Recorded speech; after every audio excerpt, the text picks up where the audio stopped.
Rail passengers continue to face some delays at London stations after major disruption on Saturday. There are delays of up to 15 minutes for journeys arriving at and departing from Paddington. Network Rail said King's Cross was up and running but warned trains would be busy with extra passengers who were not able to travel yesterday. Overrunning engineering works meant trains going in and out of the station were cancelled on Saturday. Services between London Paddington and Reading were also cancelled. The Office of Rail Regulation is to investigate the disruption. Reduced services. The BBC's Nick Quraishi said, "The good news is that at King's Cross is now open and there are passengers around. The first train set off just after 6:30 am this morning, so things are moving." He said things also seemed to be getting back to normal at Paddington by Saturday night and advised passengers travelling to and from both stations to check rail operators' websites. Many operators said tickets for journeys on Saturday would be valid for travel on Sunday and Monday, he added. Network Rail's managing director Robin Gisby apologized for the disruption, saying we've let a lot of people down.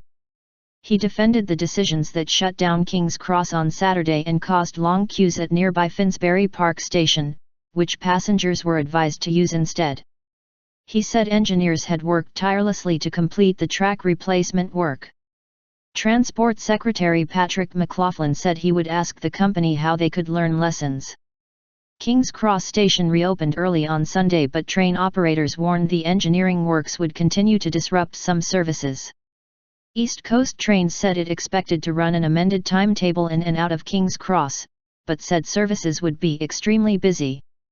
Separately, First Great Western said disruption at Paddington would continue on Sunday. The engineering work at King's Cross is part of a £200 million investment programme. Cheryl Oxley, who was planning to travel to Bradford, was among the crowds waiting at Finsbury Park on Saturday and said she was waiting in the bitter cold trying to work out which option would get her close to her destination. "I overheard I could get a train to Peterborough and change there, and there was a Peterborough train on the screen, but then that never materialised." The cancellations at King's Cross caused chaotic scenes at Finsbury Park, which then had to be temporarily closed following police advice. Sarah Nelson, from Watchdog Passenger Focus, said the disruption was extremely frustrating for passengers. A spokesman for the Office of Rail Regulation said, "Network Rail, working with the rest of the industry, must learn lessons and prevent problems like this happening again." Shadow Transport Secretary Michael Duggar said it was unacceptable disruption, just as people try and get home after Christmas.